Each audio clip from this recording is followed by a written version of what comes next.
Hello friends, मैं doctor Sanjeet. आज हम डिस्कस करने जा रहे हैं a very complicated case of fistula जो कि ग्रेड 5 का है। डियर फ्रेंड्स, ग्रेड 5 के फिस्टुला को ठीक करना अपने आप में बहुत बड़ा चैलेंज है, क्योंकि यहाँ पे एक्सटर्नल स्फिंक्टर पूरे इन्वॉल्व होते हैं, यहाँ पे लिवेटर एनाई मसल इन्वॉल्व होता है। अगर इसकी इंटरनल ओपनिंग रेक्टम में है तो इसका मतलब ये है कि अपने आप में बहुत कॉम्प्लिकेटेड केस है। तो एक लाइव केस हम डिस्कस करने जा रहे हैं जो कि फिस्टुला का है, ग्रेड 5 का है। इसमें एक एब्सेस भी है जो कि इस्चियोरेटर फोसा में एक एब्सेस पड़ा है और इसकी जो लंबाई है वो लगभग 7.5 सेंटीमीटर की है। और यहाँ पे इसमें एक और अच्छी चीज़ देखने को मिलेगी कि ये जो केस है उसमें हॉर्सू शेप टाइप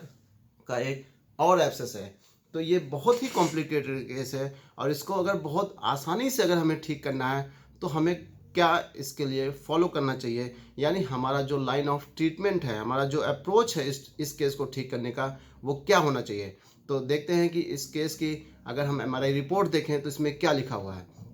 जैसा कि आप देख रहे हैं कि ऑब्जर्वेशन में है, irregular subcutaneous abscess with air is seen in right perineal region, ischiorectal fossa measuring 75 into 30 into 13 mm, यानी ये 7.5 सेंटीमीटर लंबाई है, 3 सेंटीमीटर इसकी ऊंचाई है और इसकी जो चौड़ाई है वो 1.3 सेंटीमीटर की है। It is communicating at 7 o'clock position with a posterior horseshoe shaped abscess, यानी यहाँ पे दो एब्सेस आपको देखने को मिले, एक इस्चियोरेटल फोसा में और दूसरा यहाँ पे हॉर्सशू शेप्ड एब्सेस पड़ा हुआ है जो कि outer fibre of puborectal sling from 3 to 9 o'clock position, यानी ये 3 से 9 o'clock पोजीशन तक इसका ये फैला हुआ है। इसके साथ साथ इसमें एक चीज़ और आप देख सकते हैं, primary inflammatory tract is seen at 5 o'clock position piercing the adjoining fibres of levator ani and reaching up to rectum, यानी यहाँ पे ये जो फिस्टुला का ट्रैक है वो लिवेटर एनाई मसल को पियर्स करते हुए रेक्टम में जाके ओपन हुआ है, जो कि एनल वर्स से लगभग 4.5 सेंटीमीटर दूर है। तो जैसा कि आपने रिपोर्ट्स में भी देखा, और इसके अनुसार अगर हम रिपोर्ट देखें तो हमारा इमेजिनेशन होना चाहिए मलद्वार के आसपास का, वो क्या होना चाहिए। जैसे अभी आपने देखा कि 5 o'clock पे इसकी एक्सटर्नल ओपनिंग है, मैं थोड़ा पास से दिखाने की कोशिश करता हूँ। 5 o'clock पे इसकी एक्सटर्नल ओपनिंग है और ये लिवेटर एनाई मसल को क्रॉस करके रेक्टम में ओपन हो रहा है। एक चीज़ यहाँ पे देखने को मिली है। दूसरा, इस्चियोरेक्टल फोसा में लगभग 7.5 सेंटीमीटर, 3 सेंटीमीटर, 1.3 सेंटीमीटर का एक एब्सेस और पड़ा हुआ है और इसके साथ एक 9 o'clock से 3 o'clock तक एक हॉर्सू शेप टाइप का एब्सेस पड़ा हुआ है। डियर फ्रेंड्स, ये केस ठीक करना अपने आप में चैलेंज है। तो अगर इस केस को अगर हम छारसूत्र विधि द्वारा अगर ठीक करना चाहें तो हमारे मन में सबसे पहला यही सवाल आता है कि चूंकि इतना कॉम्प्लिकेटेड केस है तो छारसूत्र कहाँ लाइगेट करें और वो कौन सा पॉइंट है जहाँ पे हम ड्रेन बना दें, ताकि यहाँ पे जो इस एब्सेस का जो पस यहाँ पे कलेक्ट है वो कहाँ ड्रेन हो जाए और कैसे हम इसको बहुत इजी तरीके से ठीक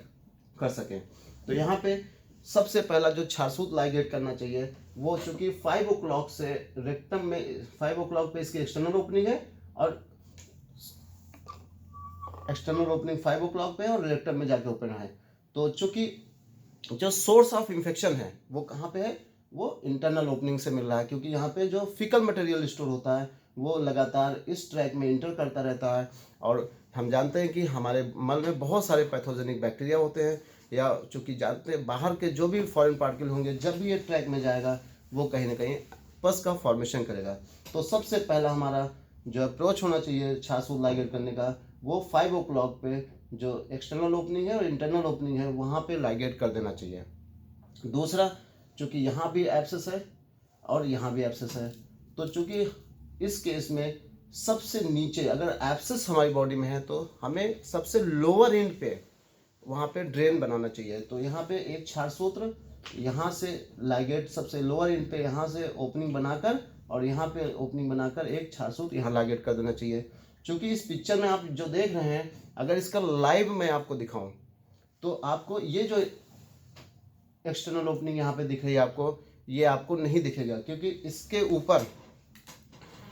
ये जो हमने इमेजिनेशन है यहाँ पे आप ओपनिंग देख रहे हैं, इसके ऊपर जो है वो एब्सेस की पूरी कमी है। आपको जो इसकी जो हार्सू से जो केस है, जो एब्सेस है, उसकी आप एक्सटर्नल ओपनिंग 7 o'clock पे है लेकिन बाहर से नहीं दिखाई दे रहा है। तो हमारा जो सबसे अप्रोच होना चाहिए फर्स्ट, वो यहाँ से इसको ऐसा छासू लाइगेट करें कि इसका जो सारा पस है वो ड्रेन हो जाए और ये पूरा हील हो जाए। फिर उसके बाद हम, चूंकि यहाँ पे जो पस कलेक्ट है वो 6 o'clock पे इसकी एक्सटर्नल ओपनिंग बनानी चाहिए। 6 o'clock पे एक्सटर्नल ओपनिंग बनाने से एक फ़ायदा होगा कि जितना भी पस यहाँ पे कलेक्ट है वो धीरे धीरे वो ड्रेन हो जाए, तब हम इस केस को पूर्ण रूप से ठीक कर सकते हैं।